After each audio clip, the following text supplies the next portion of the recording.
Ladies and gentlemen, please welcome back for day 2, our MC for the 2026 Indo-Pacific Energy Security Ministerial and Business Forum, Akiko Nakaya.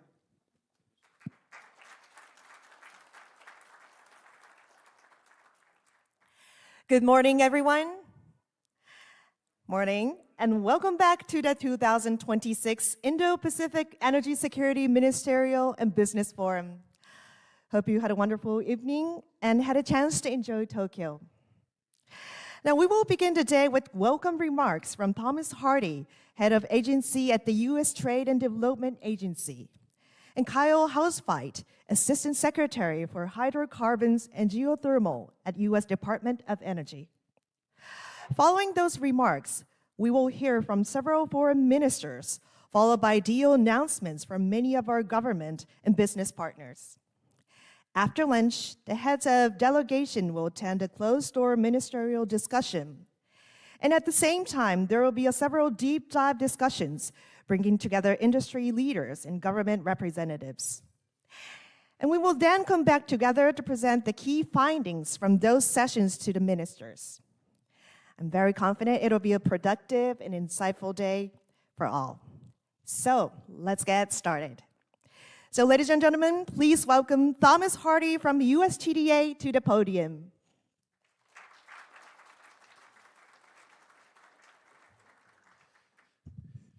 Good morning. Welcome back to day 2 of the Indo-Pacific Energy Security Ministerial and Business Forum. I want to begin by thanking our co-hosts, the Government of Japan, through MEDI, and the National Energy Dominance Council for making this happen. Before I begin, I do want to take a moment to thank our sponsors. This can't happen without the contributions from private industry to make all of the little special niceties of this weekend possible. Want to note Venture Capital last night for a wonderful reception, the Asia Natural Gas and Energy Association, the Council on Global Energy Security, the Nuclear Energy Institute, National Mining Association, the Center for LNG, Cheniere Energy, and the Nuclear Company. This is a small subset of the U.S. companies that are here today, but they've each contributed greatly to making this event a success. I also want to take this opportunity to thank my team at the U.S. Trade and Development Agency, who've worked tirelessly along with the National Energy Dominance Council to pull this together in very short order. Not only is it takes a village, as they say, it's been my team, it's been National Energy Dominance, and we've been fortunate to have the Webster Group who have made this possible up here. Yesterday's discussions underscored the shared reality. The Indo-Pacific sits at the center of energy demand, and the choices we make today and in the coming days will shape the region's security and prosperity for decades to come. Ministers, industry leaders, and financial institutions spoke with remarkable clarity about the need for reliable energy supplies, resilient infrastructure, and trusted supply chain. Many agreements were signed yesterday that went to the heart of making these goals a reality. We heard how energy security and economic growth go hand in hand, and we saw that neither can be achieved without strong cooperation between government and private industry. Today, we build on that momentum from day one. Our agenda today will focus on moving from dialogue to delivery, with a focus on accelerating the development of energy infrastructure, mobilizing capital for priority projects, and strengthening the supply chains that underpin secure energy systems. We'll also hear from ministers and industry leaders about how our countries can work together to expand reliable energy supply, advance innovation, and ensure that our Indo-Pacific's energy future is built on trusted partnerships. By the end of this forum, our objective is clear: to leave Tokyo with a stronger partnerships, a clearer pathway for investment, and concrete next steps to advance energy security across the Indo-Pacific. I want to thank you, each of you, for your leadership and engagement for these 2 days, and look forward to a productive day ahead. I now want to take this opportunity to recognize the keynote speaker this morning. Please join me in welcoming Kyle Hausfeld, Assistant Secretary for the Hydrocarbons and Geothermal Energy Office within the Office of Department of Energy. In this role, Kyle oversees a multi-billion-dollar research and development portfolio spanning oil, natural gas, coal, geothermal, and critical minerals, advancing technologies that strengthen energy security and drive innovation across the U.S. energy sector. We are delighted to have him here this morning to open up day 2 of the Energy Security Ministerial. Kyle, please join.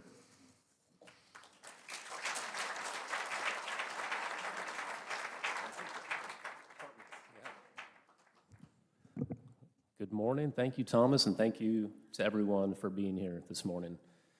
I'd like to reiterate our deep gratitude to the government of Japan, to METI, to NEDC, to the ministers, to the leaders, to the executives for being here today. We know that energy security is national security, and we know that when humans have access to reliable, affordable, secure energy, they live longer, more prosperous lives. When American energy is stronger, the world is stronger. And I can tell you that under the leadership of President Trump, America's energy industry is stronger than ever. President Trump returned to the office, and with him, he brought back pragmatism and common sense to energy, prioritizing 3 key characteristics: reliability, affordability, and security.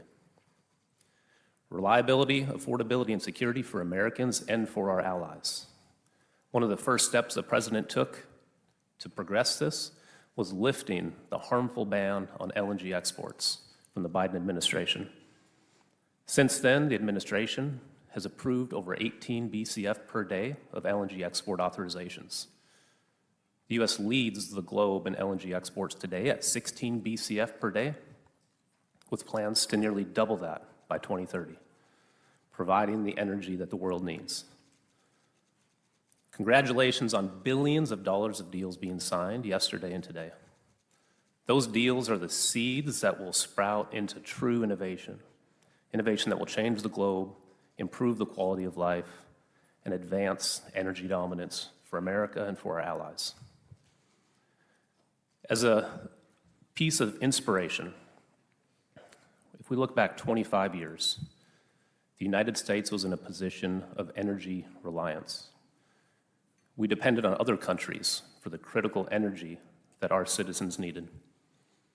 But thanks to deals like are being signed today, thanks to innovation, thanks to risk takers, the shale revolution was unlocked. And just 25 years later, the U.S. transitioned from the global leader in LNG imports to the global leader in LNG exports. From the global leader of oil imports to the global leader in oil production. Had over 14 million barrels of oil each and every day. Over 120 BCF of natural gas every day. So I say this to encourage you, to inspire you, that energy transformation can take place in a quarter century, truly revolutionizing a country, revolutionizing it for our friends and our allies, and I believe that the deals that are being signed here will do that. Today, we're converting molecules to megawatts and megawatts to intelligence. That intelligence is driving the AI revolution. That revolution is poised to aid the world in solving problems that were once thought to be unsolvable, curing diseases, advancing new energy forms like fusion. Without reliable, affordable, secure energy, the AI revolution will fail to take off. We know that the Indo-Pacific region is a rapidly growing region. We've seen the security challenges in just the last 2 weeks put us all on high alert. So we're here to tell you America is open for business. The United States is blessed with abundant resource. at over 120 BCF per day of production, the United States is ready to answer the call to action to provide the energy that you all need. So I'm here to share the message from President Trump, from Secretary Wright, alongside our great leaders, Secretary Burgum, Administrator Zeldin. We're here to partner with you.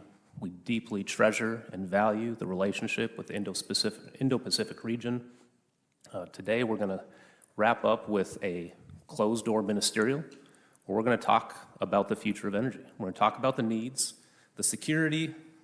We're going to talk about the reliability, not just in producing the resource, but having clear routes of delivery from the United States to our allies. It's one thing to produce the energy, but we've seen through the Strait of Hormuz that it's a whole nother story to be able to rely on the delivery of that energy. Nearly 60 years ago, Japan received its first cargo of LNG from Alaska, and we're excited to look forward to the future of additional LNG exports from Alaska and from the Gulf of America. I want to make sure to highlight some of our deep dives. Again, these problems, the true transformation in energy, starts with innovation. Administrator Zeldin says it well. We believe in innovation over regulation, and we need scientists, we need engineers, we need problem solvers to come together to identify the problems and develop the solutions. So our deep dives this afternoon, sponsored by the National Mining Association, Asian Natural Gas and Energy Association, Nuclear Energy Institute, and the Council for Global Energy Security. Those will all take place during the closed-door ministerial and provide a readout afterwards.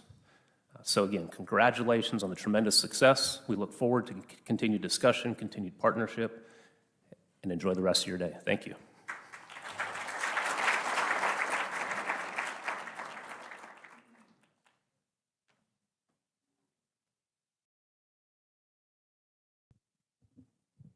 Thank you very much.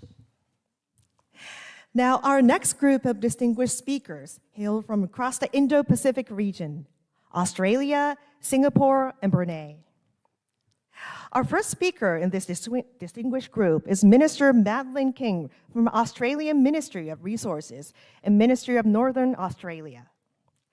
Minister King joined us yesterday, where she delivered remarks and witnessed several important deal signings, further demonstrating Australia's strong partnership with the United States and countries across the region. So, ladies and gentlemen, please join me in welcoming Minister King to the stage.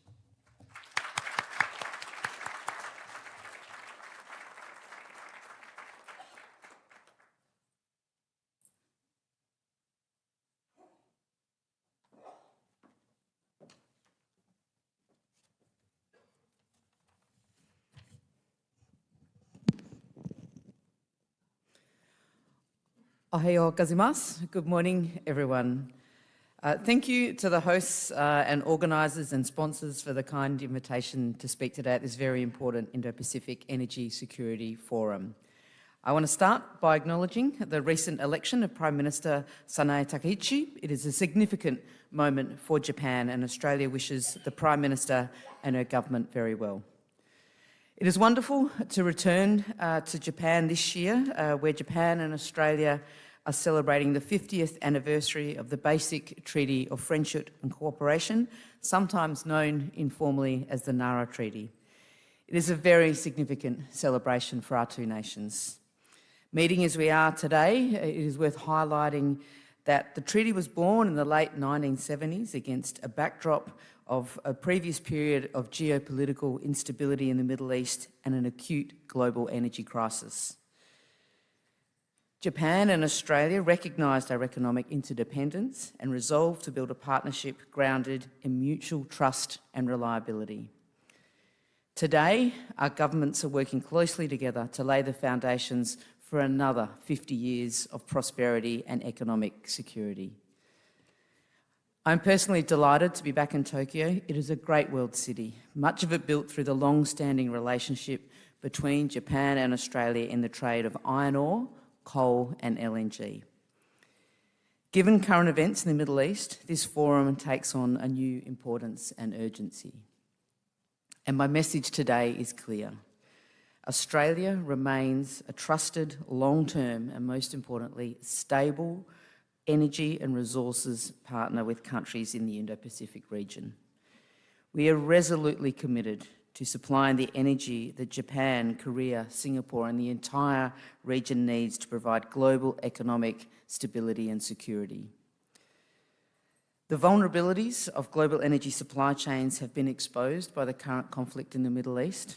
Australia, by contrast, has remained a trusted and reliable supplier of energy for well over half a century. This steady and dependable supply of Australian energy has been central to the peace and prosperity of this region, which it has enjoyed for so long. Here in Japan, Australian energy powers this nation for around 8 hours a day, every single day. Australia has never missed an LNG shipment to Japan. Now that's what I call reliable. But in order to continue that supply, that reliable energy supply, Australia needs continued foreign investment. Reliable investment from Japan and other nations represented here today at the forum have built Australia's resources industry, and these partnerships are more important now than ever. I'd like to take a few moments to explain the policy of the Australian government in relation to our domestic gas supplies and how that interacts with our all-important export commitments. Ensuring long-term security for Australia is a priority of our government. It is a priority of every government here today to ensure their country's energy and security needs are met. Australia is also taking very seriously its responsibility to ensure regional security and stability through supporting energy supplies to our regional neighbours. Australia has abundant supplies of gas, and gas producers continue to supply to the domestic market despite the external shocks caused in the Middle East. And just as every country here seeks to ensure its own domestic energy security, Australia must do the same. Accordingly, our government is implementing policies to ensure our internal gas demands are met. But let me be clear, Australia will not do anything that harms investment or alters existing contracts or which jeopardises the energy security of other nations in the region.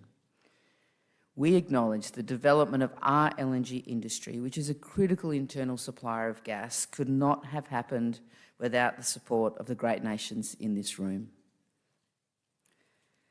Now, just as Australian energy has been vital to the long-term security and prosperity of this region, our critical minerals and rare earths will be equally important. These minerals and rare earths are not only key inputs to batteries and other technologies needed to reduce emissions and for everyday life, they are vital for defence industries.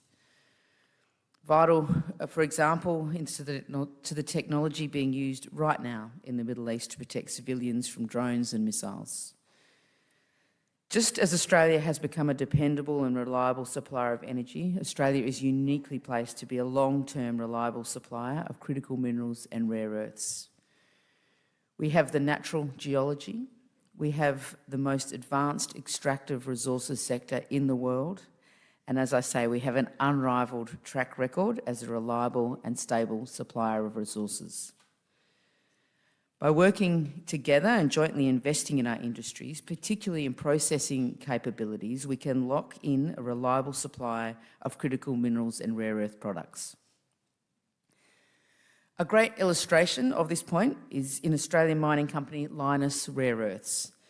In response to export bans on rare earths, Japan invested in Lynas and now has supported this company for more than a decade. The patient and trusted capital that began in 2012 has now transformed Lynas into the biggest producer of rare earths outside China, indeed the only producer of rare earths outside China at this stage. The payoff for this investment is stability of supply. And the recent announcement of a floor price for the offtake of processed rare earths between Lynas and JERA sets this alternative supply chain up for the future. Another example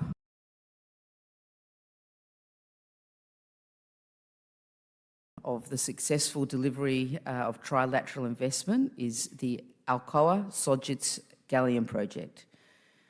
Australia, Japan and the United States has worked together to develop a solution to China banning the export of gallium, and in 2025 we together formally announced the start of this important project. Encouraging and nurturing more collaborative investments of this nature is essential.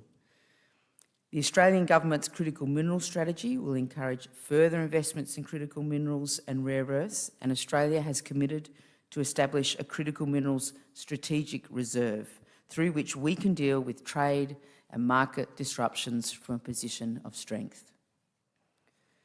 Of course, many of the major commodities Australia produces will continue to be in demand as countries transition to their net zero goals. Australia represents over 50% of global iron ore exports and is currently the only supplier that can fulfil the demand of our trading partners for iron ore at scale. Our trading partners have indicated they will continue to require both thermal and metallurgical coal well into the future, and we will continue to supply that coal. We all have strengths that complement one another. That is why we must work together.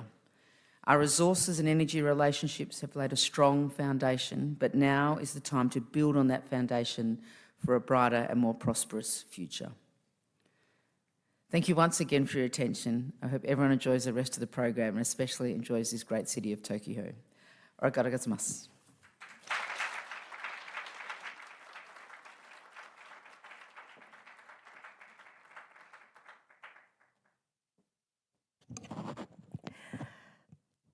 So next, I'd like to introduce the Minister for Manpower and Second Minister for Trade and Industry of Singapore.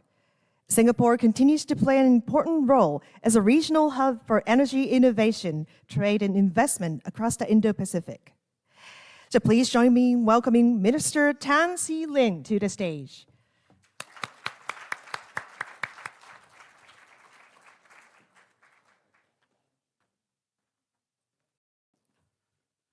Honorable Ministers and Excellencies, a very good morning to all of you. I'm delighted to be here for the inaugural Indo-Pacific Energy Security Ministerial and Business Forum in Tokyo. March is the beginning of the flower viewing season in Japan, or Hanami. Beyond appreciating the nature's beauty, Hanami is also about communities coming together and connecting over meaningful engagements as well as conversations. I would like to thank the United States and Japan for co-hosting this event, which could not have come at a better time. Now, the ongoing conflict in the Middle East has affected all of us, impacting energy prices, trade, and investments. And as I was walking up, I passed a remark to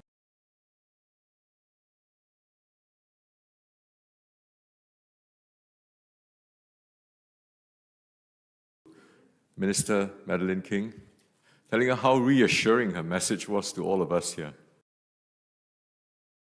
Thank you very much.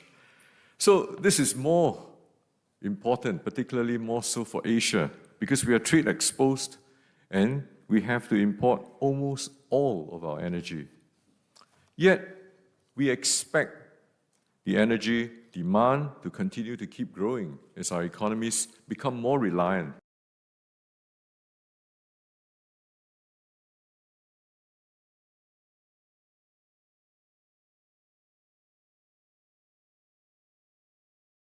on electricity to drive growth in advanced manufacturing, in AI, and electric vehicle adoption. Now, the need for energy security and reliability will be critical, and we must all work together to build a more resilient energy future for all of us. And I will share more on how we are doing this both at home and within the region.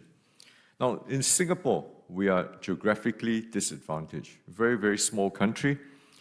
We diversify our energy portfolio and we pursue all visible options to strengthen our energy reliability, security, and our own resilience. Now, natural gas will continue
resilience.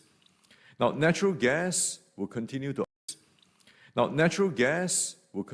underpin the security of our system for the foreseeable future, and hence we invest significantly in natural gas supply chains. For example, even as we speak, we are building a second LNG terminal to expand our capacity. Now, to secure our gas supply chains, we establish a central procurement arm. We call it GasCo, to centralize all of our gas procurement and source gas commercially from diverse sources, from Australia right up to the US.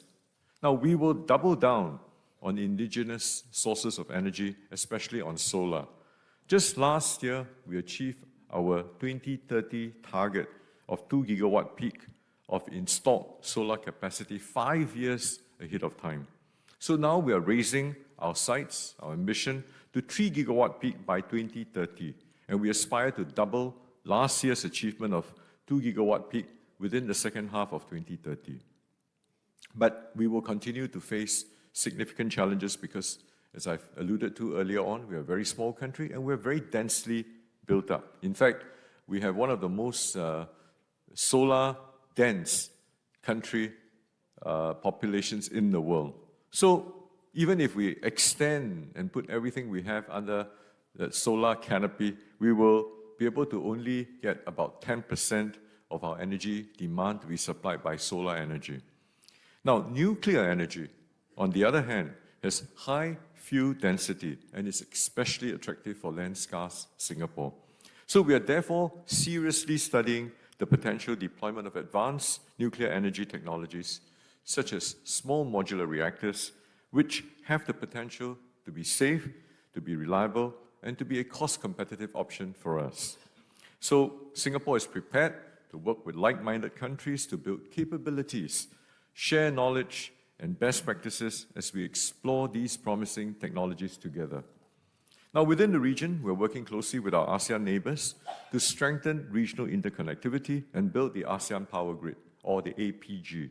Now, the APG is an ambitious endeavor, which once realized will significantly strengthen the energy resilience of our region. It will allow countries to diversify supply sources and respond more effectively and nimbly to system disruptions. Now, the APG has been gaining strong momentum in recent years. I'm glad we're making good progress. We have successfully implemented the Laos, Thailand, Malaysia, Singapore Power Integration Project to demonstrate the viability of multilateral cross-border electricity trading within ASEAN. We are also developing frameworks to support regional initiatives, including the development of subsea power cables and the cross-border trading of renewable energy certificates. Now, the strong partnership within all of the ASEAN member states will be crucial in ensuring the success of the APG. And this brings me to my next point on partnership.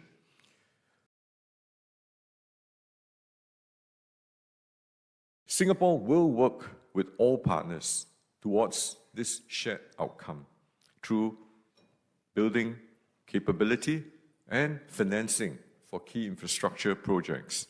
On nuclear energy, we are partnering international leaders such as the US and the Republic of Korea on capability building, especially in nuclear safety and technology assessment. We are also seeing strong interest from international partners who want to be part of building the ASEAN Power Grid, including through financing support. We're working closely with the Asian Development Bank and the World Bank to secure financing for interconnector projects throughout the region through the ASEAN Power Grid Financing Initiative. Their expertise will be invaluable in helping the region unlock capital, reduce investment risks, and ensure the financial viability of these projects. Now, once again, I want to thank all partners here. I want to express my appreciation to the US and Japan for organizing this very meaningful dialogue. I want to take this opportunity to also invite all of you to the Singapore International Energy Week in the last week of October this year to continue this important conversation. You will also get to enjoy some semblance of Hanami in Singapore all year round at our gardens by the bay. Thank you very much. Arigatou gozaimasu.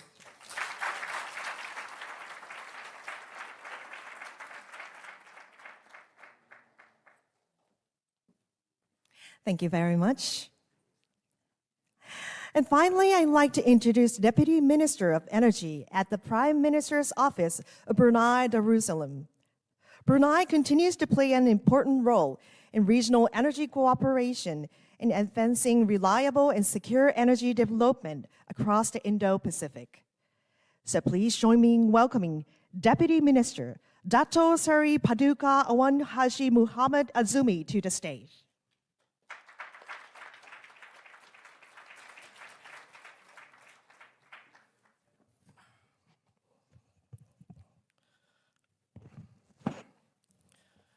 Bismillahirrahmanirrahim. Excellency Ministers, Vice Ministers, ladies and gentlemen, good morning. Allow me at the outset to express Brunei Darussalam appreciation to the Government of the United States of America and the host country, the Government of Japan, for convening this Indo-Pacific Energy Security Ministerial and Business Forum. Energy security remains a fundamental foundation of economic growth, social development, and regional stability. At its core, energy security means ensuring that energy remains sufficient, reliable, and affordable to support the aspirations of our economies and the well-being of our people. This challenge is particularly significant for our region. Southeast Asia, in particular, is among the most dynamic economic regions in the world, with strong economic growth, rising populations, expanding industries, driving steadily increasing energy demand.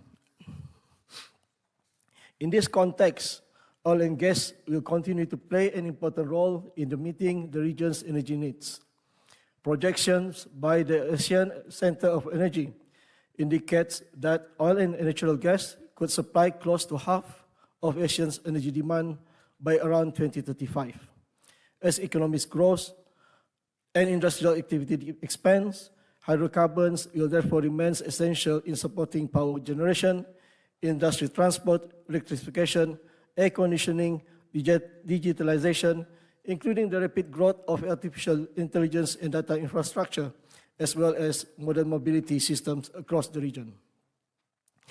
Ensuring sufficient and reliable energy supply will therefore require sustained investment in the oil and gas sector to maintain production from existing fields and unlock new resources. Many producing areas across the region are experiencing evolving upstream landscapes, and without continued investment, supply gaps could emerge that may place additional pressure on energy markets. At the same time, ensuring reliable energy supply also requires strengthening the resilience of our energy supply chains and infrastructure. Recent geopolitical developments, supply disruptions, and market volatility have highlighted how interconnected global energy markets have become. Alongside continued investment in hydrocarbons, greater investment in alternative energy sources, and modernizing the power supply infrastructure will also be important to diversify the economy, the region's energy mix, while ensuring uninterrupted supply of electricity as to safeguard long-term energy security.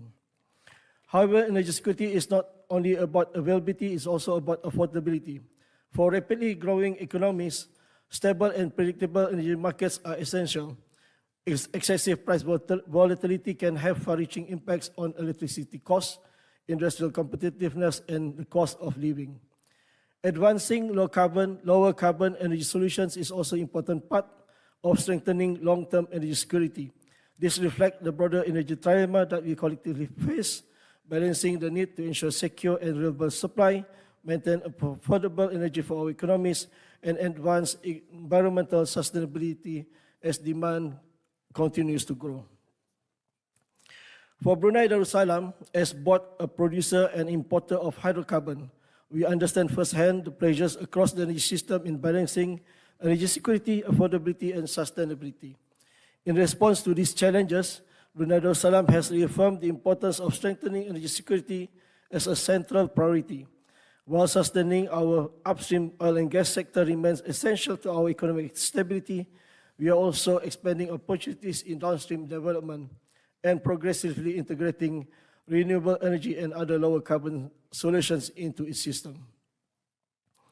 Brunei Darussalam has long contributed to regional energy security as a reliable producer and supplier of crude oil, LNG, and petroleum products. Looking ahead, we aspire to further evolve this role, not only as a dependable energy supplier, but also as a partner in advancing lower carbon energy solutions for the region. At the same time, we are advancing initiatives to strengthen our domestic energy system. Renewable energy deployment has grown significantly in recent years, increasing tenfold since 2024, and we have set a target to raise renewable energy to at least 30% of total power generation capacity by 2035, supporting by a growing pipeline of solar, waste-to-energy, and energy efficiency initiatives. In advancing these efforts, regional cooperation and international partnership will remain essential. Enabling energy threat investment will be critical to strengthening energy security across the region, both ASEAN and the Indo-Pacific. The scale of energy infrastructure required will depend on strong collaboration between the government, industry, and financial institutions, supported by stable policy frameworks and bankable projects. Strengthening cooperation across the region through technology development, project investment, shared infrastructure, and integrated energy networks will allow us to optimize resources, accelerate innovation, and build more resilient energy systems. Because ultimately, if the Indo-Pacific is to sustain its dynamic economic growth, it must do so securely, reliably, and affordably. Energy security must remain the foundation upon which that future is built. Thank you very much.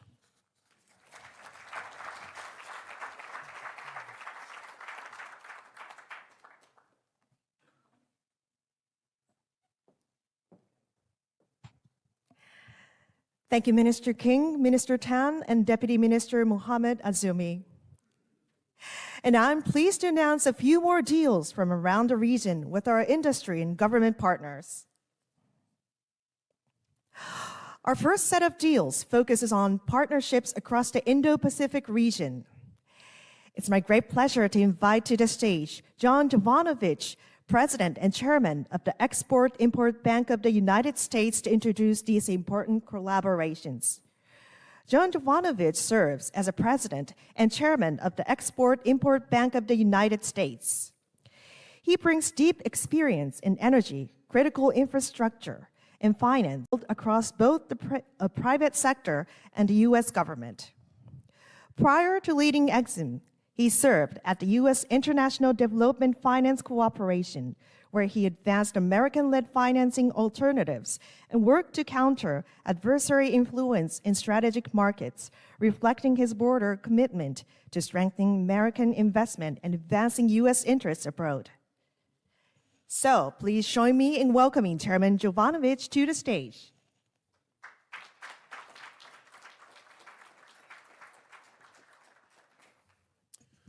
Thank you, and good morning, everyone. Thank you for joining us here on day 2 of our inaugural Indo-Pacific Energy Security Summit. Today's announcements reflect President Trump's economic priorities and what he has tasked our teams to accomplish together, namely to strengthen America's economic leadership while fortifying partnerships with all of our key allies, many of whom are in the room today, revitalize American industry, and ensure that our companies compete and win on a global stage. Today, across sectors like liquefied natural gas, uranium enrichment for the nuclear space, and critical minerals processing, these transactions demonstrate how we at the Export-Import Bank are supporting industries that are central to America's long-term economic and strategic strength. By backing these sectors, we're helping ensure that American energy, technology, and industrial capacity remain at the forefront of global markets. Just as importantly, today's actions highlight the importance of working alongside our trusted allies. Our partnerships with Japan and the Republic of Korea are essential to building secure, reliable supply chains across the Indo-Pacific, from energy to advanced nuclear fuel. These collaborations strengthen our economic ties while ensuring that key resources and technologies are developed and supplied by partners who share our values and our shared interests. The Export-Import Bank exists to ensure that when our companies bring world-class capabilities to global markets, they have the financing tools they need to compete and to win. These transactions we are recognizing today demonstrate that strategy in action, mobilizing American finance to expand exports, deepen allied cooperation, and reinforce the industrial base that underpins U.S. economic strength and the strength of our strategic relationships. Thank you.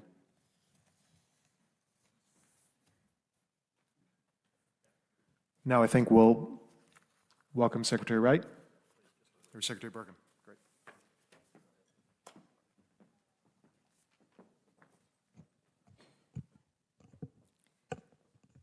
Thank you very much. Now, our first deal is between United States Export-Import Bank and Delfin Midstream have executed a term sheet for EXIM to provide financing for the $14 billion Delfin LNG project, the first offshore LNG export project in the United States. Delfin advances the United States' twin goals of energy dominance and making American shipping great again. It also represents a trilateral Indo-Pacific partnership for energy security between US, Japanese, and Korean companies.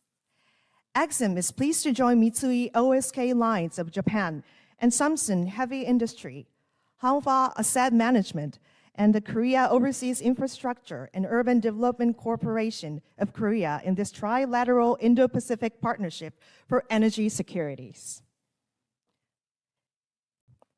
So now, if you please.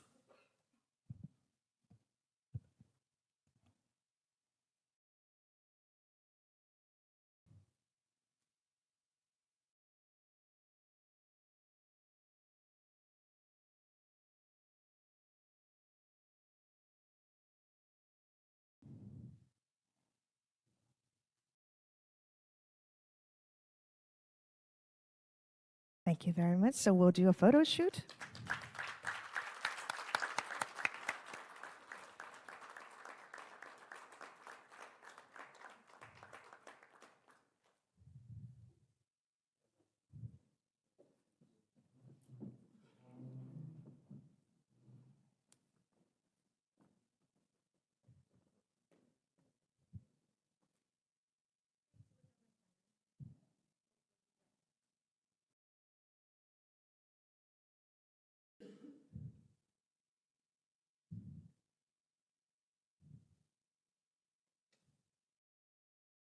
All right. Okay, one more.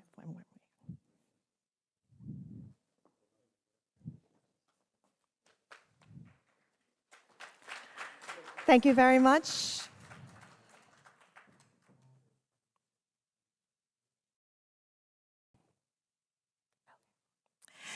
All right, so next we have two announcements from EXIM involving General Matter, highlighting new efforts to strengthen secure nuclear fuel supply chains across the Indo-Pacific.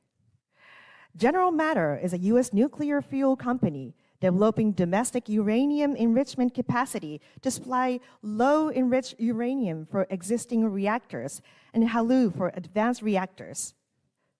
The company provides fuel to utilities in the United States and across the Indo-Pacific as countries expand nuclear power and seek reliable fuel from allied suppliers. The Export-Import Bank of the United States is issuing a letter of interest supporting up to $2.4 billion in financing for Japanese nuclear operators to purchase American fuel from General Matter, strengthening secure nuclear fuel supply chains and reducing reliance on adversarial sources.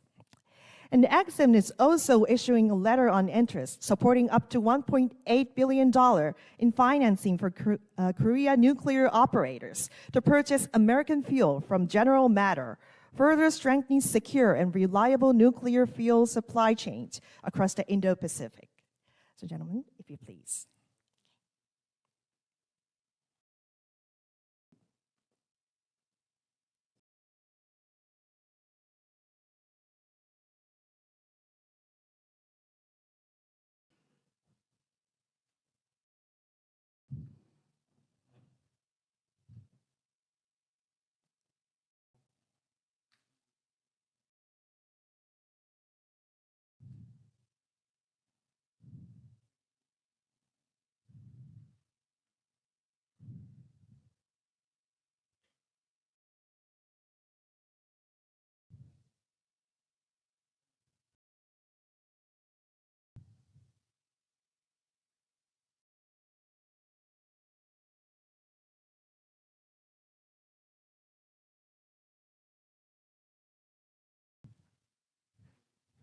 Okay.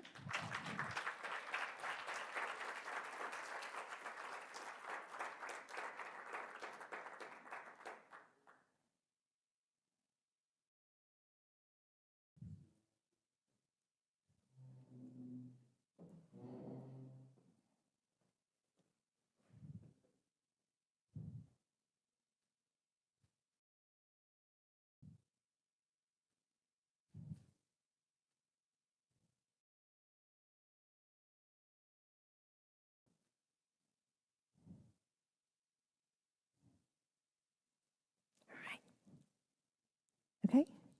Congratulations, and thank you very much.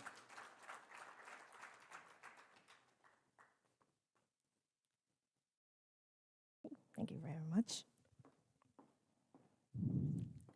Now, the third deal is N-Cycle and Transfigura offtake agreement.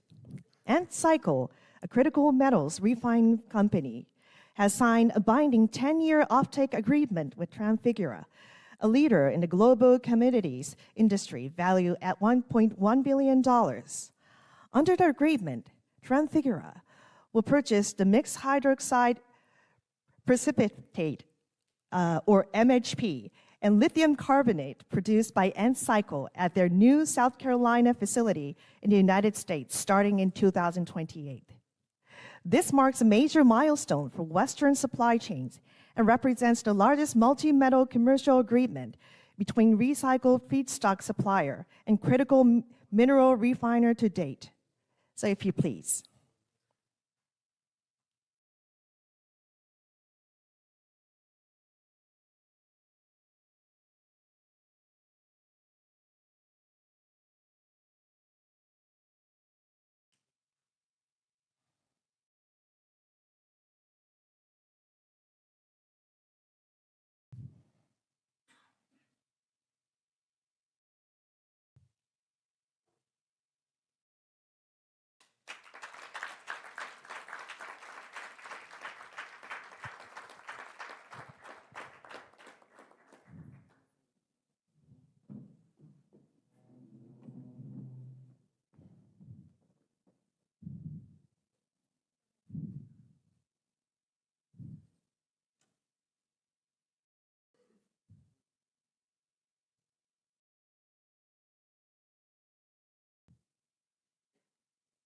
All right, congratulations. Thank you very much.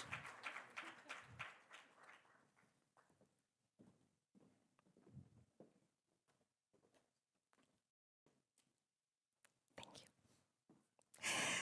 Now, our second signing session highlights new partnerships with the Republic of Korea. Please join me in welcoming back to the stage United States Secretary of Interior and co-chair of the National Energy Dominance Council, Doug Burgum.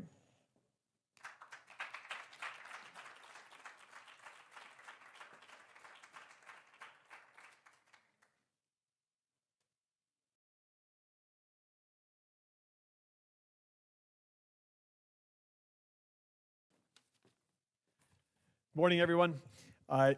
Exciting day again today. With so many productive meetings have been happening throughout the conference, and as you see here on stage, as you did yesterday, so many productive relationships being formalized. The way we achieve energy security in the world is by not just talking about it or having dialogue, but actually building economic partnerships, and that's what you're seeing here with these. With all of these signings. And of course, the U.S. and Korea Strategic Alliance has been a pillar of peace and stability for almost 70 years, and energy security is a key part of that. We had a great meeting this morning with Minister Kim. We've had a chance to get to know each other over some time. And an interesting side note on Korea, when I was governor, it was just about 18 months ago when I was still governor, we were on a great trade mission to the Republic of Korea. And in our home state of North Dakota, which is a big energy producing state, our largest manufacturer is a company called Bobcat. You've probably seen their equipment all over the world, skid steer loaders and mini excavators. In 2007, Doosan bought that company. And so as governor, I had an opportunity for 8 years to work with Doosan, and they were an incredible corporate citizen in our state, retaining and expanding the jobs of North Dakotans and being just fantastic. And the minister is a former Doosan executive until just recently this year. So we bonded over that, and we learned in that discussion that I was the only governor that had ever been on a trade mission in the Republic of Korea, whose wife, the First Lady of North Dakota, had been a Doosan manager, leader, working on the launch of some Bobcat equipment. So we had that fun connection as well.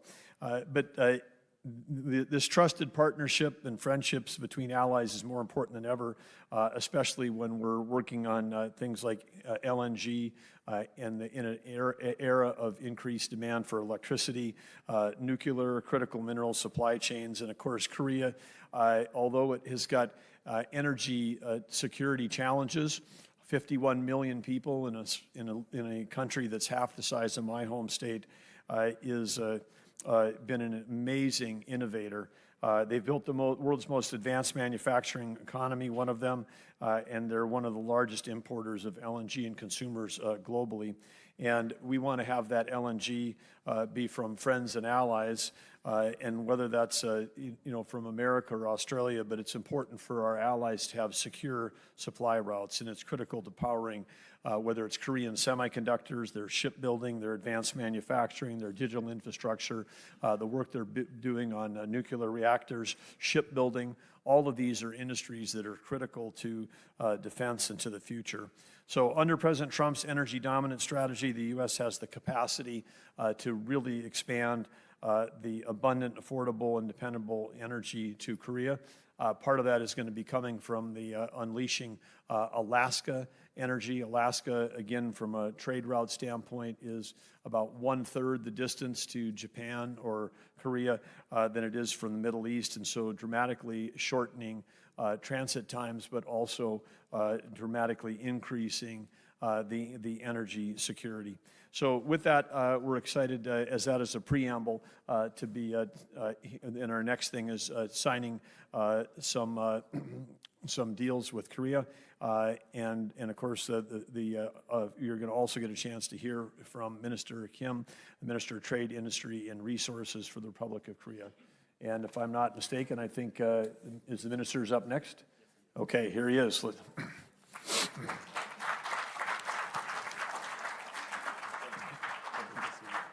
Thank you.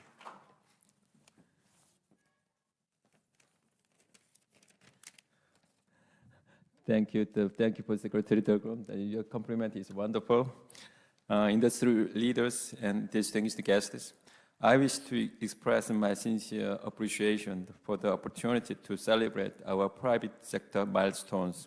Korea and the U.S. has maintained an enduring partnership encompassing both economic and security matters.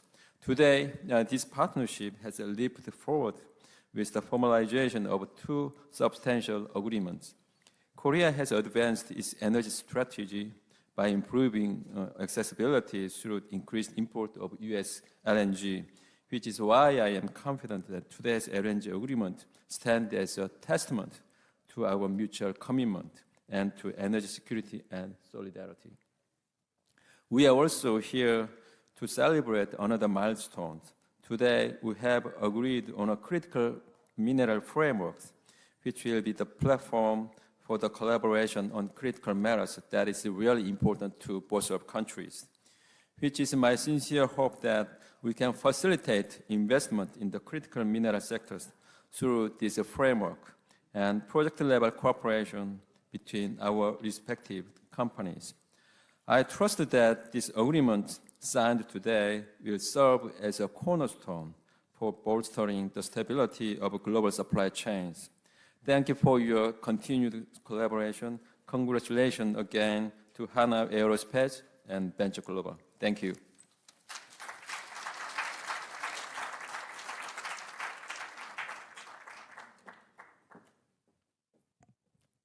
Thank you very much. Now, this deal is a sales and purchase agreement between Venture Global LNG and Hanwha Aerospace LNG. Venture Global and Hanwha Aerospace Corporate Limited announced the execution of a new sales and purchase agreement for the purchase of 1.5 million tons per annum of U.S. liquefied natural gas from Venture Global for 20 years, starting in 2030. So, gentlemen, if you please.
Right, congratulations.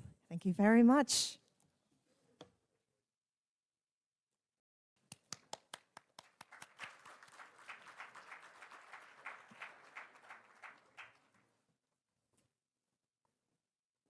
Thank you very much. Please step down from the podium. And we will be taking a very short break. So we will see you in about a few minutes. Thank you very much for your cooperation.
Okay, thank you very much for your patience. Now, our next deal highlights an exciting partnership with Indonesia. Please join me in welcoming back to the stage Administrator of the U.S. Environmental Protection Agency, Lee Zeldin, to the stage.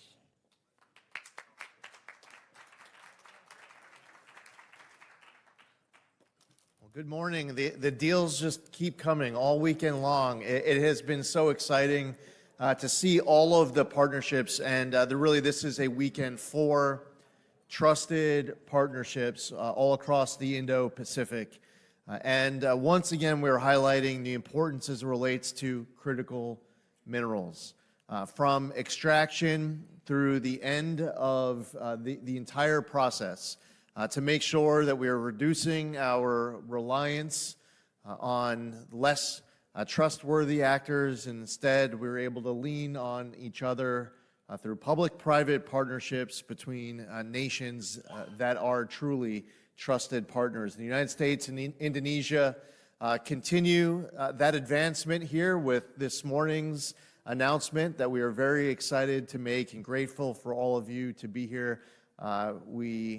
Without any further ado, I know that we're going to hear from the Minister for Energy from Indonesia, and we can't wait to engage in this morning's signing of what starts as a pilot project, but you could all see with clear eyes the great potential of hundreds of millions of dollars that would soon follow this initial pilot investment. And very grateful for all those involved stepping up to make this possible. And thank you again, all of you, for being here this weekend and for making what is going to be a truly historic 2 days of very big announcements across the Indo-Pacific. Have a great day.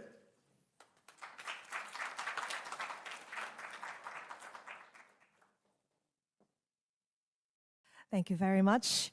So now I would like to introduce Bahlil Lahadalia, Minister for Energy and Mineral Resources, Republic of Indonesia, to introduce the partnership. And the minister will deliver his remarks in Bahasa Indonesian, so please use your headsets at your tables for translation in English or Japanese. So Minister, if you please.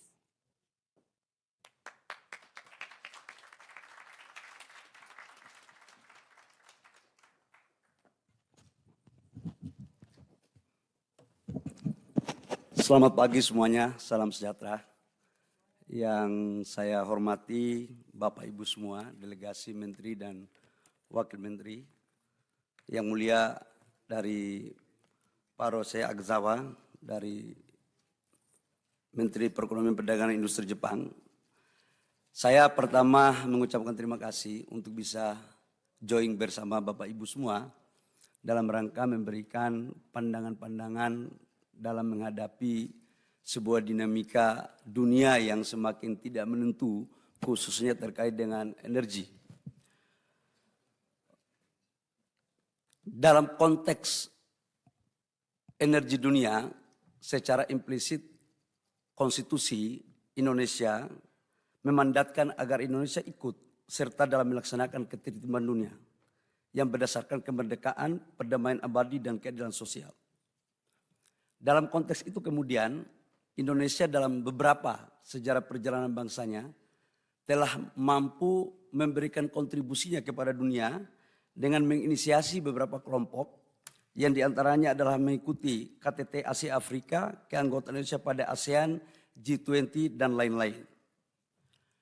Bapak Ibu semua, kalau kita melihat perkembangan yang ada sekarang, ini hampir semua negara memperhatikan keunggulan-keunggulan komparatifnya. Indonesia adalah negara yang mempunyai penduduk 280 juta jiwa. Total penduduk Asia Tenggara 600 juta lebih, di Indonesia 280 juta. Dengan jumlah pulau yang kurang lebih sekitar 17 ribu lebih. Dan mempunyai potensi sumber daya alam energi yang sangat luar biasa sekali. Kita mempunyai geotermal terbesar di dunia setelah Amerika. Kita mempunyai kritikal mineral seperti nikel, kita mempunyai tenaga matahari, angin, air yang cukup luar biasa.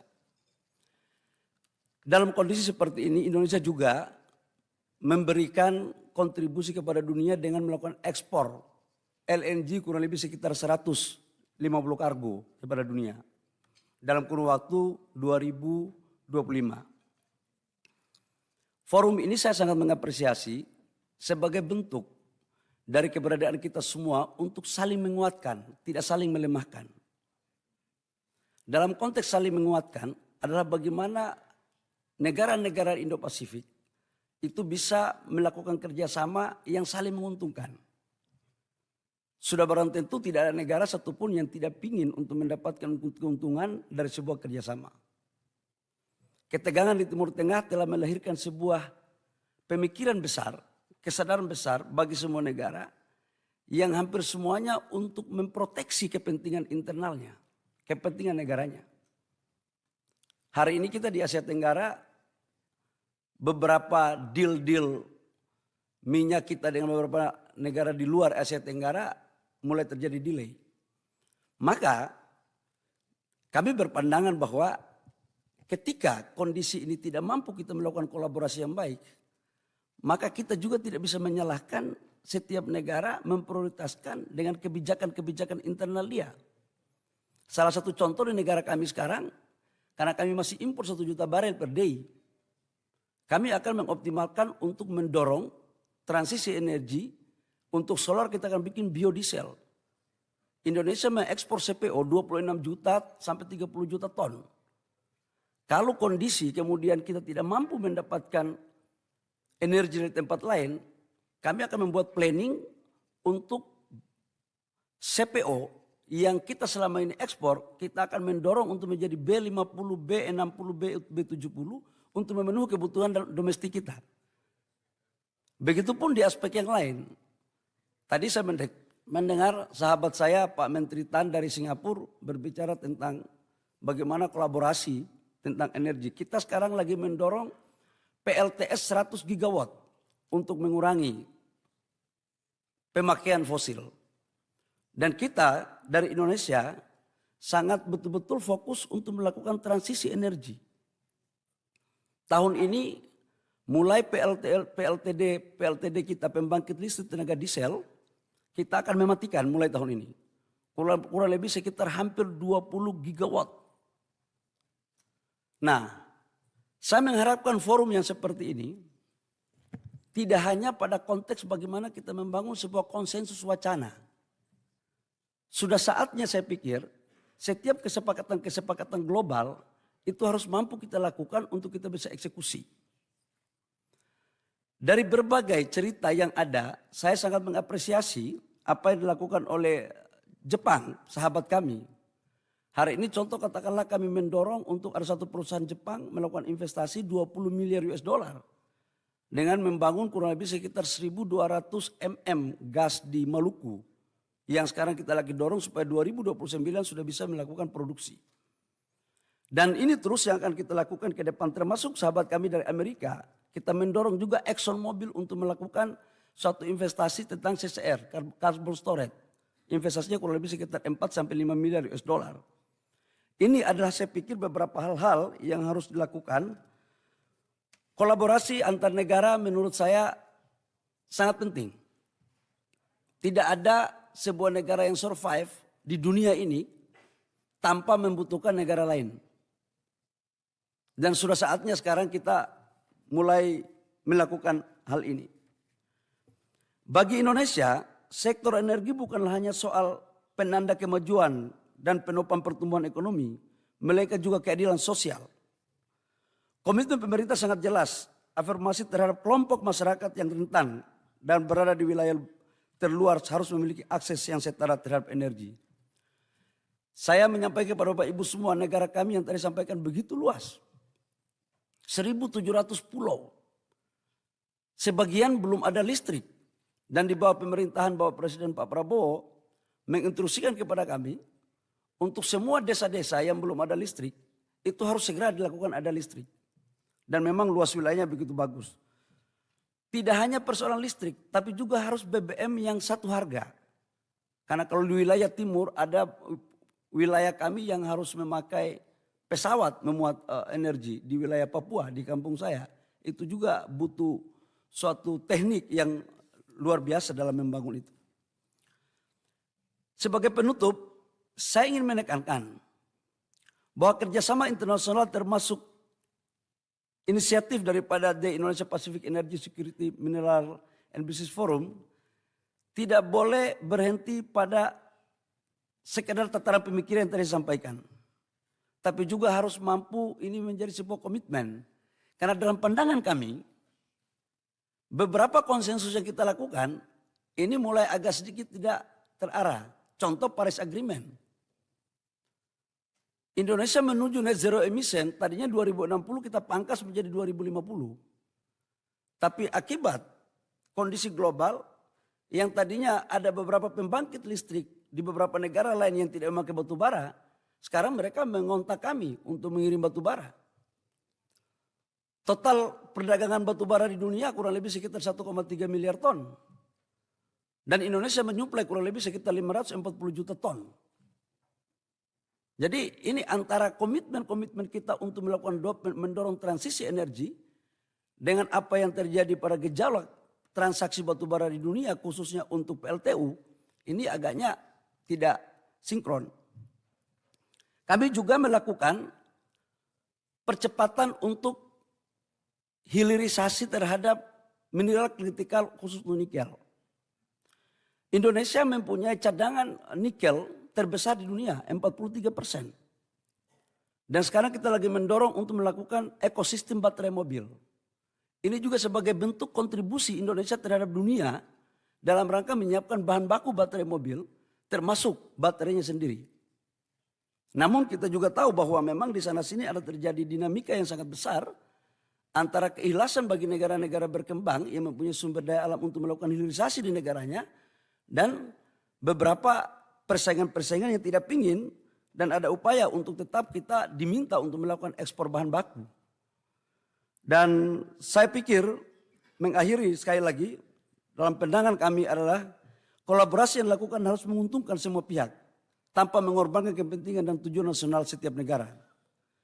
Kerjasama ini mesti saling menguatkan, bukan melemahkan di antara negara-negara anggota. Sehingga akan menciptakan soliditas yang makin kokoh dan dunia yang adil. Kalau ini mampu kita lakukan, Bapak Ibu semua, para menteri, delegasi, saya yakin bahwa sebagian besar masalah bisa kita selesaikan. Tapi ketika kita tidak mampu melakukan ini dengan baik, maka yakinlah bahwa ada negara yang bisa selamatkan dengan energi, tapi juga ada negara yang mungkin akan susah untuk memperjuangkan dalam rangka memenuhi kebutuhan domestiknya. Saya pikir demikian. Terima kasih. Selamat pagi dan salam sejahtera untuk kita semua.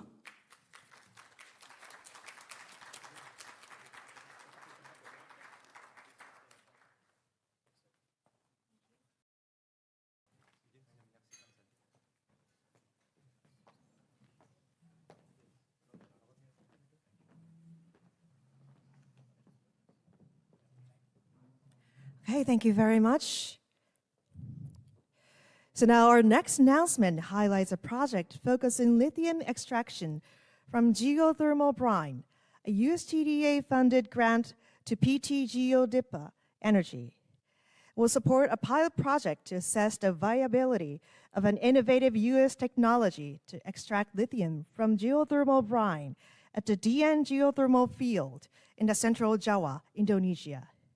GDE, a government-owned Indonesian company, won an extensive portfolio of the geothermal exploration and development activity, will partner with U.S. company Lilac Solutions, based out of Oakland, California, to deploy its ion exchange technology over a 2 to 3 month pilot period. The project will collect data to validate scaling the technology beyond its current testing phase.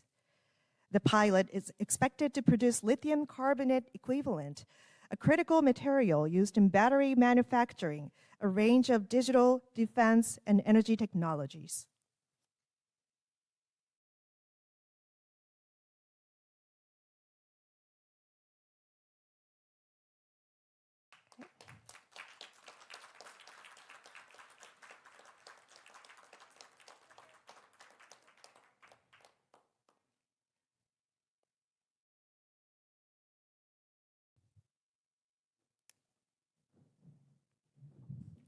Thank you very much. Congratulations.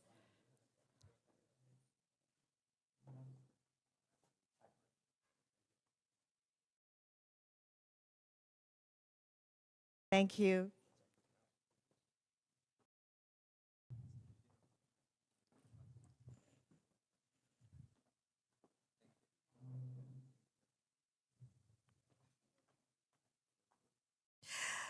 Now, these announcements reflect the strength of collaboration between governments and industry across the region. Our next deal focuses on Thailand.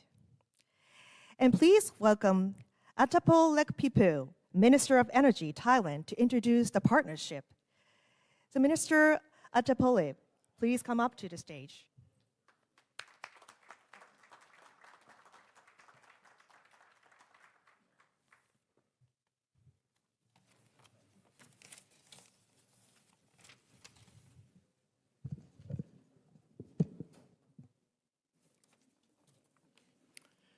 Excellency, distinguished guests, senior leaders from global energy industry, ladies and gentlemen, good morning. Sawasdee krap. On behalf of the Ministry of Energy of Thailand, it is a great privilege to join this gathering of deal announcements between Thailand and the United States today. For Thailand, natural gas and LNG continue to play a critical role in meeting the country's energy demand. With our sizable amount of 11 million tons per annum LNG import, or around 27% of Thailand's natural gas supply in 2025. Thailand expects that our LNG demand will grow up to 26 million tons per annum in 2037 as a result of increasing domestic gas demand and neighboring markets. Ladies and gentlemen, for global natural gas security, international cooperation is crucial for strengthening natural gas supply chain by enabling trade and investment and enhancing public-private partnership. Thailand recognizes an important role of this business deal as we underscore the importance of long-term energy supply for Thailand and highlight the crucial role of LNG in diversifying Thailand's long-term energy mix for cleaner energy future. I would like to congratulate to both PTT Public Company and A-Star Alaska for a successful outcome of the initial negotiation, which could reaffirm our continued collaboration between Thailand and the United States. The Ministry of Energy stands ready to support close partnership with Alaska energy partners and our ally from Indo-Pacific. We also look forward to furthering the positive outcome of business discussion on the Alaska LNG project, which could enable potential trade and joint investment in the near future. In Indo-Pacific, I believe that we can work closely on sharing readiness to safeguard region's energy security by encouraging new energy deals and business collaboration. I trust that we can mutually strengthen regional integration and secure energy supply chains across the Indo-Pacific. Thank you very much. Thank you.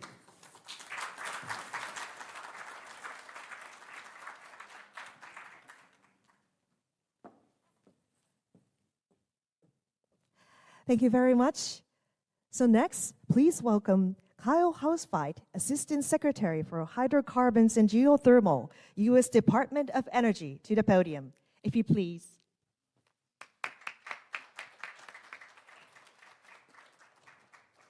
Thank you. It's good to be back. America provides the most secure energy in the world. Not only are we blessed with an abundance of it, but we have the most secure supply chains and shipping routes to deliver it to our friends and allies. The TAPS pipeline in Alaska unleashed incredible amounts of oil. Billions of barrels of oil have been produced from the North Slope of Alaska. We're excited that President Trump is prioritizing and supporting the Alaska pipeline. The first infrastructure project that he announced in his first State of the Union is this project, 700-mile pipeline, to do exactly what TAPS did, but for natural gas. So we're excited to celebrate with continued support and offtake and partnership for the Glenfarne investment in Alaska, we believe the trillions of cubic feet that are currently trapped on the North Slope will be an incredible resource for our friends and allies in the Indo-Pacific. So thank you. We'll look forward to signing in a few minutes.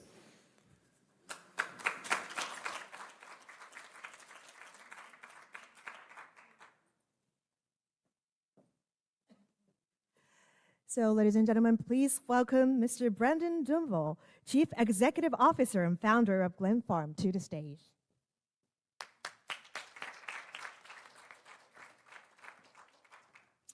Good morning, everyone, and thank you for attending this affirmation ceremony. This is a letter of intent for 2 million tons into Thailand from the Alaska LNG project. Let me give you an update on the Alaska LNG project. It was a year ago that I was here with my colleague Adam Prestige, president of Glenfarne, Alaska, with the governor of Alaska, and we signed our purchase of a 75% interest in the Alaska LNG project in the US Embassy here in Japan a year ago. So this is a great time to provide an update on what's happened over the last year. The Alaska LNG project is really two major projects connected together. It's a 20 million ton LNG export project on the coast of Alaska and the Kenai Peninsula, and it's an 800-mile, about a 1,300-kilometer pipeline project. When we decided to take over the project at the invitation of the state of Alaska, we put together our own analysis on what we thought it would cost to build that project and the pricing of that LNG. We had a lot of confidence in both the LNG facility and the pricing because we're right on the verge of final investment decision for Texas LNG, which is a project on the Gulf Coast in Texas. So in breaking the project up into two phases, the first phase is the construction of the pipeline, which will carry 3.5 BCF a day, which is enough to drive 20 million tons of LNG and retain roughly 500 million a day of gas for domestic demand in Alaska. Over those 12 months, we did a repricing study of the pipeline, and that came in successfully at the end of last year. And through the early part of this year, we entered into a series of precedent agreements with the gas supply for FIDing the pipeline and domestic offtake for the FID of that pipeline. Furthermore, we've done the bidding of all the construction contracts for that pipeline and the pipe supply and the steel supply. We have to build 7,000-person man camp. That's the peak labor employment on that pipeline. And we've bid out all the construction of that temporary housing. And we've also bid out all of the early earthworks. You can imagine there's a lot of access roads being built and gravel pits being opened up for that construction. So that project, the pipeline portion of the project, will be built over the construction seasons at the end of this year. So 2 construction seasons broadly in 2027 and 2 construction seasons in 2028, because the construction has to align with the different freeze-thaw cycles there in Alaska. The intention is to have last weld, mechanical completion of the pipeline in 2028, and then gas will be delivered under that pipeline in 2029. That initial portion of the project is designed to de-risk the then construction of the LNG facility. So now I'll give you an update on the status of the LNG facility, which we would expect to start construction roughly a year after the pipeline starts construction. So of the 20 million tons that facility is designed for, and remember the whole facility is fully permitted, all engineering is done, all rights of way are in place, and every piece of the infrastructure is parallel to other existing infrastructure. So really the focus on the LNG facility has been the sales of the offtake. So for a 20 million ton facility, we generally look to contract ahead of time 80%. So 80% of 20 million tons is 16 million tons. And over the last 12 months, we've announced 13 million tons of sales. The first one that was announced was to Taiwan roughly a year ago for 6 million tons.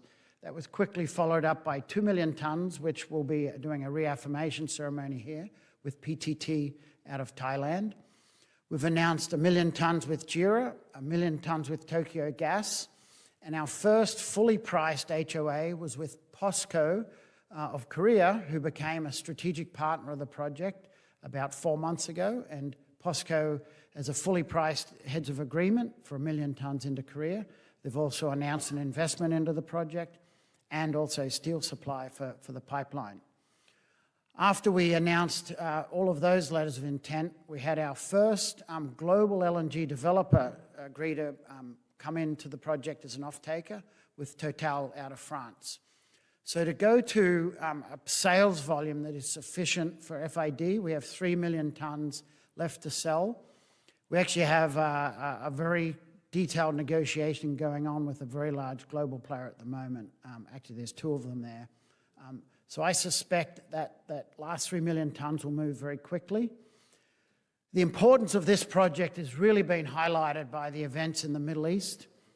LNG coming down from the Kenai Peninsula into North Asia. For northern Japan, it's roughly a 7 to 8 day sail. 5 of those days are within US territory, coming down through the Aleutian Islands. And really it's then a short distance down into Taiwan and down to Thailand. And it is the only US LNG available to North Asia that does not have to travel through contested waters.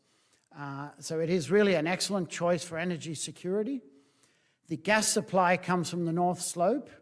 The amount of gas that's being re-injected on the North Slope is 8.5 BCF a day. And to put that in LNG volumes, that's excess of 50 million tonnes of LNG being re-injected into the North Slope. With this pipeline being built, we'll be able to start bringing gas down, and it'll also introduce a new wave of gas availability and the opportunity to put maybe twin or put extra compression in because of the demand we're seeing, and there's plenty of gas on the North Slope. So I'm proud to say over the last 12 months, this project has moved. It's been conceived for 50 years, and now we're here on the verge of FIDing the pipeline for phase 1, which will then pave the way for the FID of the LNG facility. Many of you in the room have participated in discussions, and the 2 days here we've had many discussions with our existing off-takers and potential additional off-takers. So I'm really proud of and pleased with the amazing support of the cabinet under President Trump, particularly Secretary Burgum and Secretary Wright, have been nearly our lead sales team, spreading the great word of this project. So with that, I'll say thank you, and maybe we can move into our signing reaffirmation ceremony. Thank you.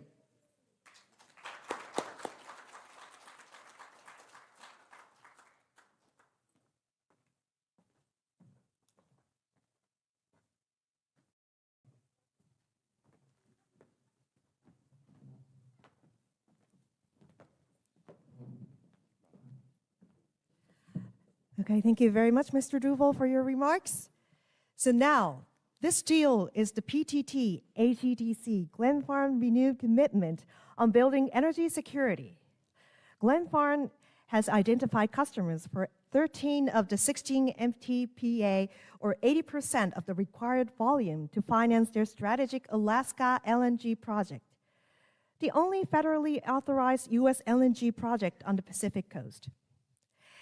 In June 2025, Glenfarne announced a cooperation agreement with PTT, the largest publicly traded company in Thailand, for strategic participation in the Alaska LNG project, including the procurement of the 2 MTPA of LNG. With this foundational agreement, PTT became the second buyer to sign up for Alaska LNG offtake.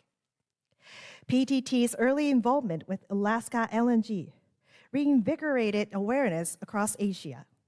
And today, this project is moving from design to early execution due in no small part to the strong relationship between these 2 companies. All right, so let's do a photo shoot.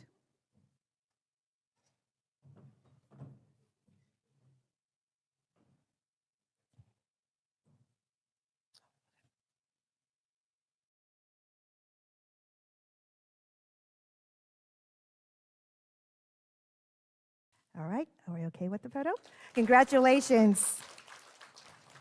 Thank you very much, gentlemen.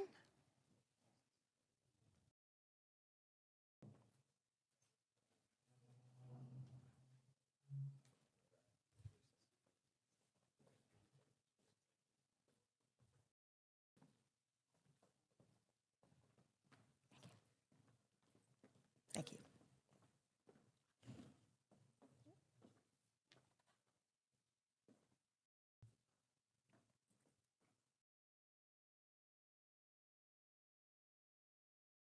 We're now changing the stage layout, so please wait until we're ready.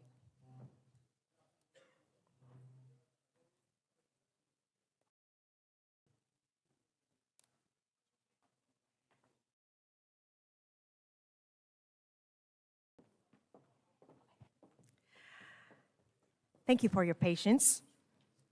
Our next deal centers on the United States and India.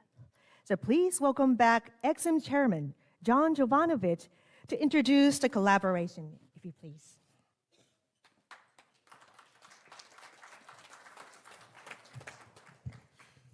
Thank you, and good morning once again, everyone. Today, I'm very proud to announce a landmark partnership between the United States and India in the energy and mineral sector, delivering on President Trump's commitment to reindustrialize America. Through this partnership, the Export-Import Bank of the United States is supporting Mesabi Metallics and their transformative facility on Minnesota's Mesabi Iron Range. This integrated iron ore mining and processing project is designed to produce about 7 million tons annually of high-grade direct reduction iron ore pellets. Now, these are critical inputs for modern steelmaking and will create hundreds of well-paying jobs in the United States. The total investment will be up to $10 billion, with the Export-Import Bank providing debt financing to help make it a reality. This project strengthens the U.S. industrial capacity and deepens our strategic ties with India, a very important ally, showing how collaboration on energy and critical minerals can drive innovation, economic growth, and supply chain security. This announcement highlights the importance of U.S.-India cooperation in advancing reliable and high-quality iron ore and steel for the global market writ large. We look forward to seeing the Mesabi Metallics facility become a model for large-scale modern steelmaking in the United States, a strong foundation for continued partnership with India.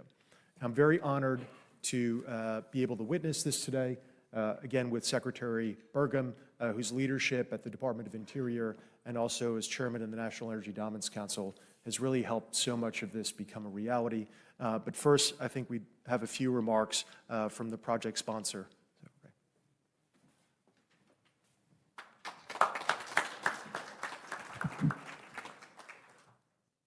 Thank you very much, Mr. Chairman, Secretary Burgum, the Exim team, for all the effort that you all are putting into making this project a reality.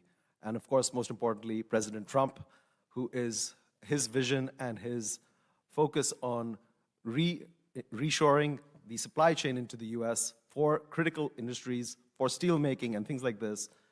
That is what is empowering us to really make this investment. So really appreciate it, and thank you very much.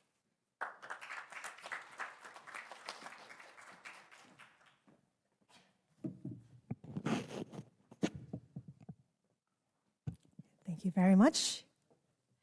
So this is a deal between the Export-Import Bank and Mesabi Metallics.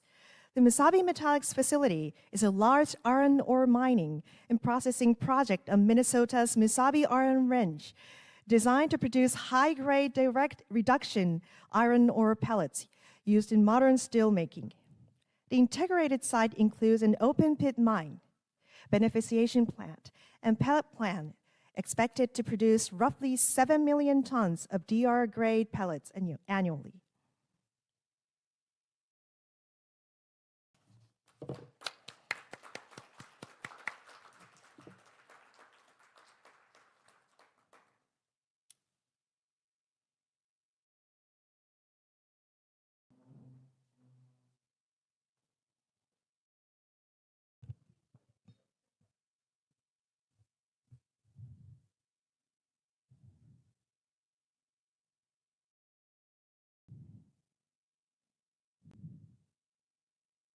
All right, okay with the photo? All right, congratulations.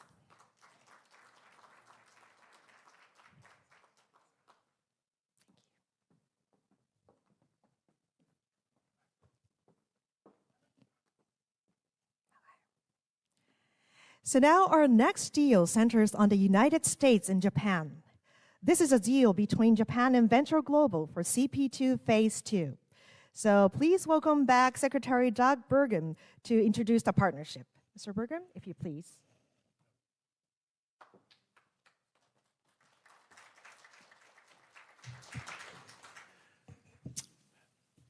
One of the most transformative things that's happened in the world of energy in the last 15 years was the shale revolution in the United States. This innovation, which I mentioned yesterday during my open remarks, it took the U.S. from being a net importer to not only a net exporter, but now the world's largest exporter of LNG. As you know, in the United States, we do not have a national oil company. Our oil or gas company, it depends on entrepreneurs and innovators and risk takers. And the LNG industry is full of those. One of the companies that stands out in particular that's brought a tremendous amount of innovation to how they build and build quickly high quality, high capacity export facilities for LNG is Venture Global. So it's an honor to be here today as part of this announcement. On Friday night, as a kickoff announcement of this conference, Venture Global announced an $8.6 billion expansion of their capacity. You'll hear more about this. But this brings, at this one location, to almost $20 billion of construction.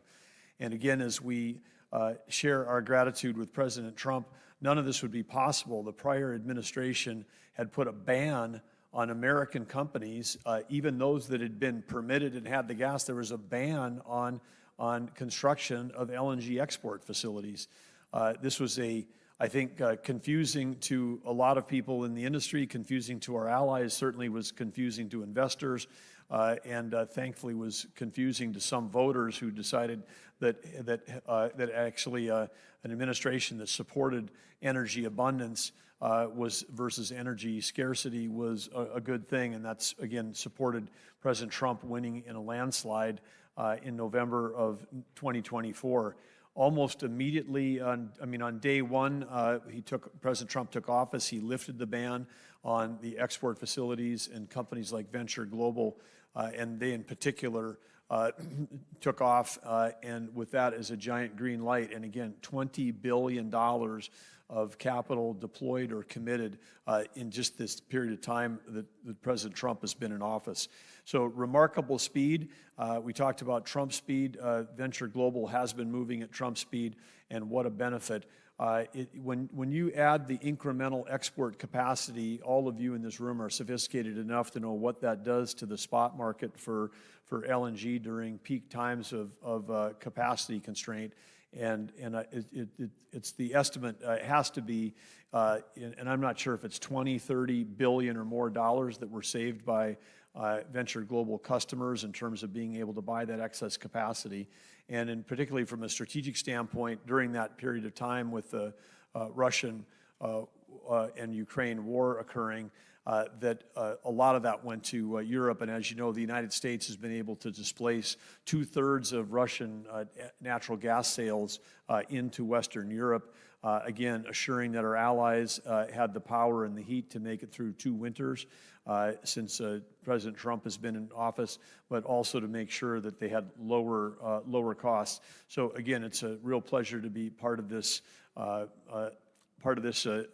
ceremony today with a great American company like Venture Global. And also, I know my partner and fellow cabinet members coming up here, Lee Zeldin.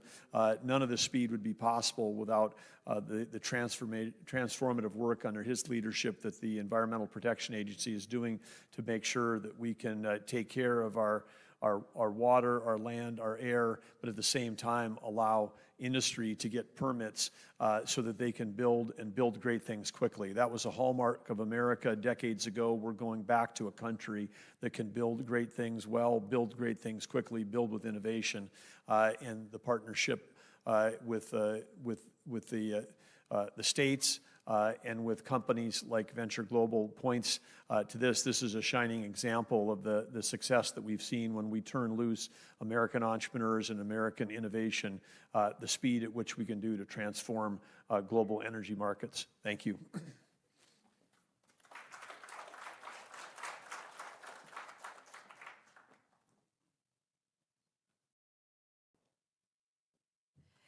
So now I would like to welcome back Administrator Zeldin, U.S. EPA, to the stage for his remarks, if you please.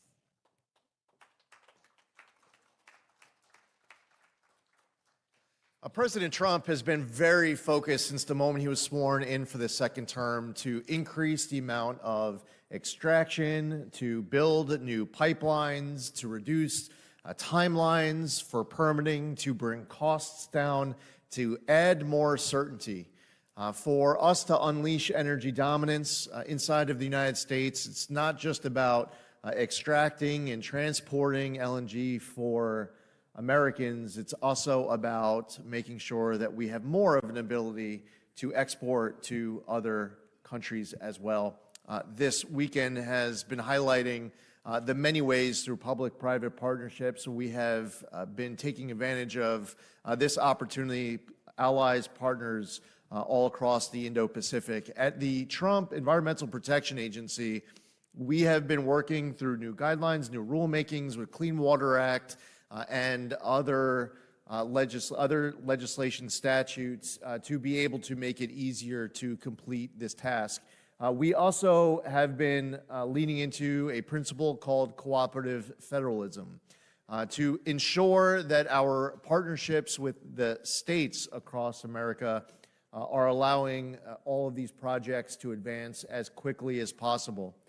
Congress is even talking at this time about new permitting legislation to make law, to hopefully, and I would say, make permitting cost less money, take less time, and have more certainty. Venture Global is at the tip of the spear. Michael Sable is doing an exceptional job leading a great team with a big vision. They are seeking to make such a substantial impact that they strive to be the #1 LNG exporter, and they now see that light here at the end of the tunnel, a vision that is being realized, certainly being advanced here over the past 48 hours in Tokyo, Japan, and we're grateful to Venture Global for all of their efforts to lean into this moment, to meet this moment, to help unleash energy dominance, and to help build a future that makes for a stronger Indo-Pacific.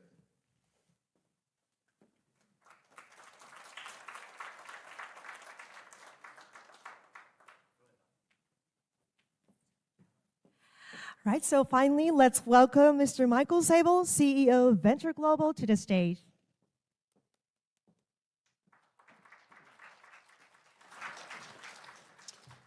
Good morning. Wow, thank you very much. I appreciate that. This is only possible with the amazing leadership. Secretary Burgum, Administrator Zeldin have been amazing leaders. Indeed, as you described, we had received all our permits. We had been working on CP2 for almost 5 years. The permitting process was finally complete. It probably cost us, just for permitting, close to $500 million. And then we went into LNG pause jail in the prior administration.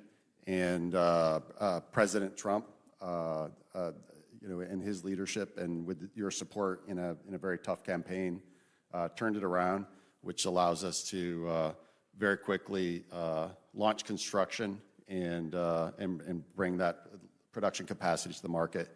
CP2, I'd also like to, of course, express appreciation for the support of Secretary Wright, who's not here, but has been instrumental in supporting us as well. CP2 ultimately will produce 40 million tons of export capacity, production capacity, when we add one more bolt-on expansion of that, which we're actually already placing orders for. Ultimately, while it's that's close to a $36 billion construction project, more importantly, over the life of the project, it will approach $750 billion of balance of trade, which is amazing global trade. It is also supported by significant manufacturing of components in Asia. We do specialized, very large vessels in Malaysia. We do Herzig systems in Vietnam. We do specialized nickel steel from mills in Korea, and components from many other countries in Asia as well. We also have received billions of dollars of capital support for construction loans from Asia, in particular Japan, MUFG, SMBC, Mizuho, and numerous other banks in Japan have supported us, capital supported us in Korea and from China as well. So we're very grateful for all that support. And finally, we are super grateful for the customers that have trusted us to build these facilities, this facility, and deliver to Japan. Great Japanese companies like JERA, Tokyo Gas, Impex,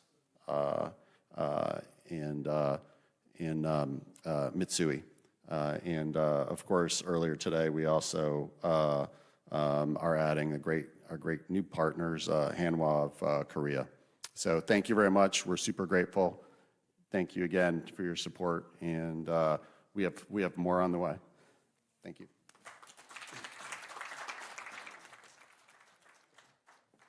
Thank you very much.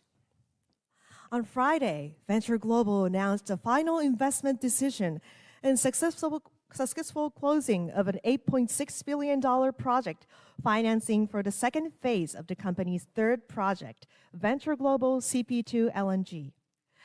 When combined with the phase one financing for CP2 announced July 2025, this milestone represents the largest standalone project financing in the U.S. bank market with a total investment of over $20 billion. This project is expected to make Venture Global the largest exporter of the U.S. LNG and the top direct supplier of U.S. LNG to Japan.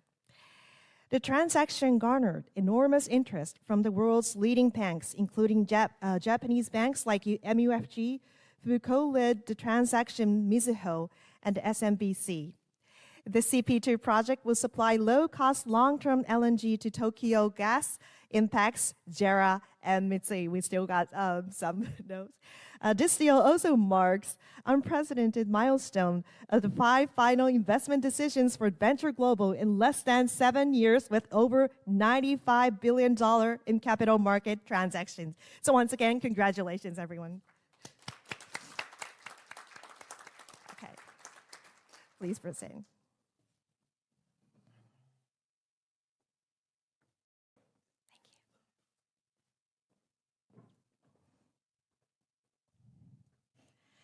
Right, congratulations once again to all the organizations involved in today's announcement. So, ladies and gentlemen, please join me in giving a round of applause to all the partners who helped bring these deals together. Thank you very much, and congratulations.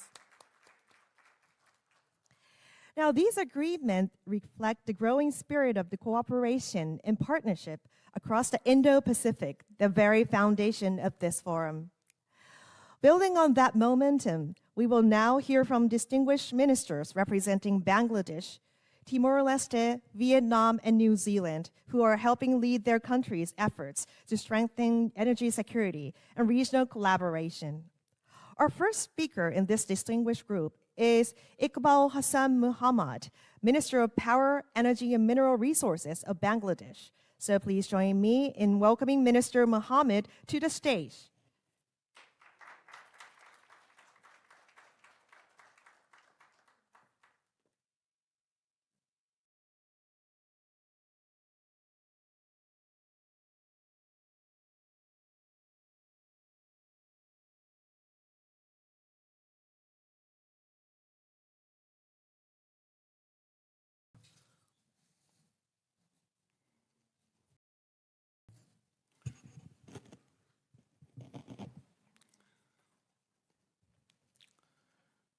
Excellencies, dear colleagues and friends from around the world, good morning and warm greetings from Bangladesh.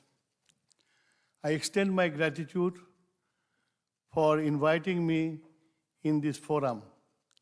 It is a privilege to speak at this esteemed forum on energy security, collaboration, and growth.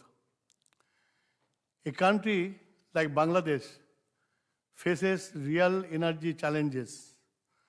Bangladesh is one of the most populous countries in the world. And as the economy continues to grow energy demand increasing repeatedly.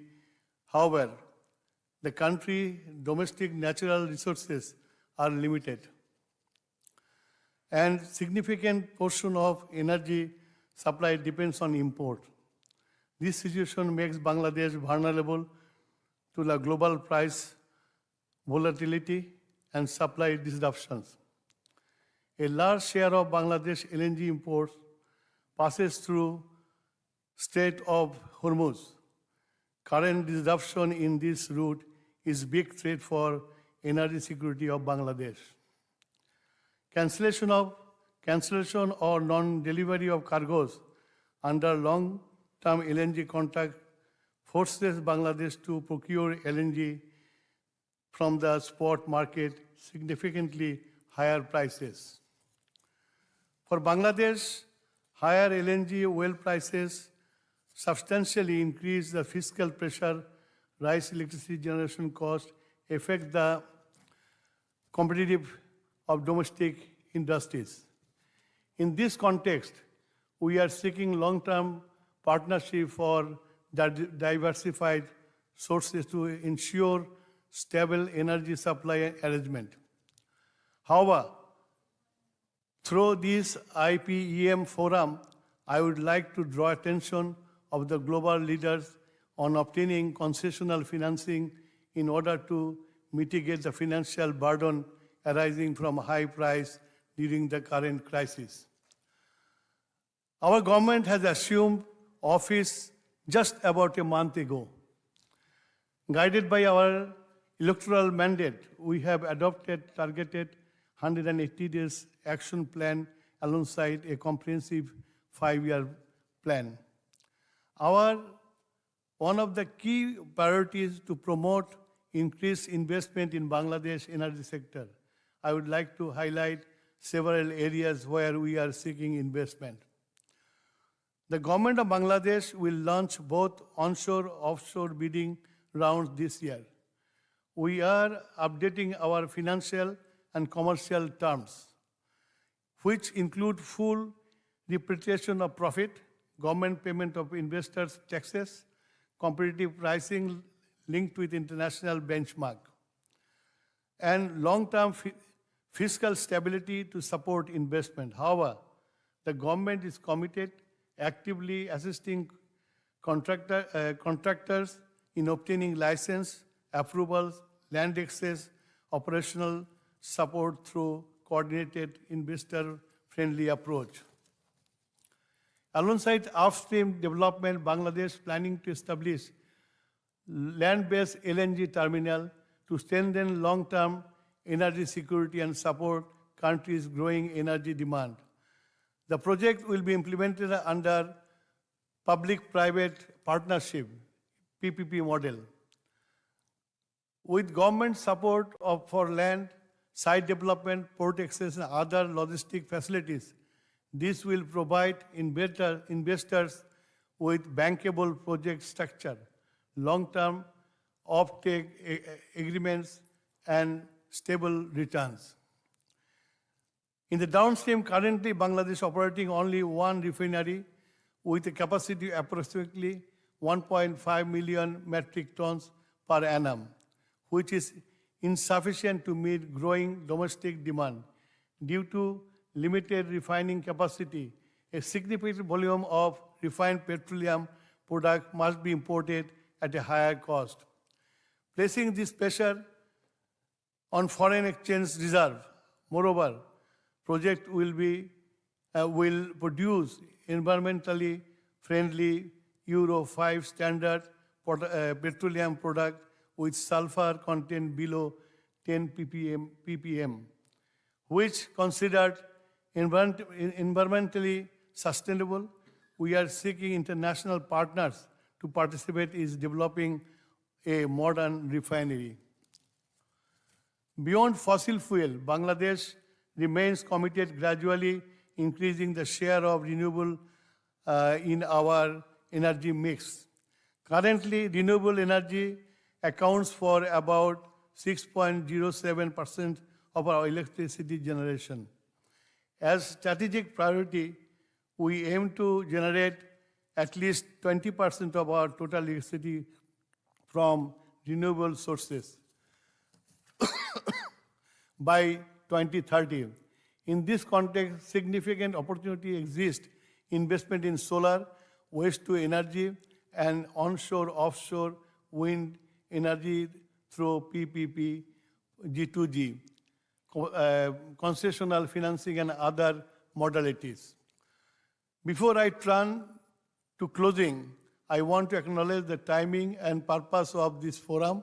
I would like to extend my sincere gratitude to USTDA for organizing this important forum. It is a timely initiative that can accelerate practical cooperation and deliver tangible results for our people and for the region. I would also like to express my appreciation to the government of Japan for hosting this excellent event. Finally, a note on collaboration. We seek broad collaboration from this forum and beyond to make our initiatives successful. We believe regional cooperation across the Indo-Pacific is essential for securing energy supply chain. Bangladesh welcomes credible international partners to work with us. Energy security and national security, and together we can build a more resilient, affordable, and sustainable energy future for all. Let us move forward with unity, clarity, and urgency. Thank you for attention, and I look forward to meaningful collaboration at this forum. Thank you.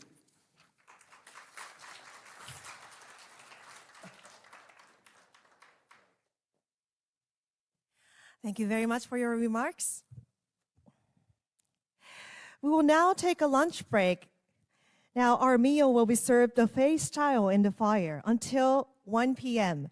So please feel free to bring your lunch back into the ballroom to enjoy while connecting with the colleagues. I'd also like to take a moment to thank our corporate lunch sponsors, Shania and the Center for LNG. Thank you very much for your generous support of IPEM. Now, following lunch, we will reconvene for our deep dive sessions on the third floor. These discussions will be led by Industry Association and will bring together leaders from both industry and government.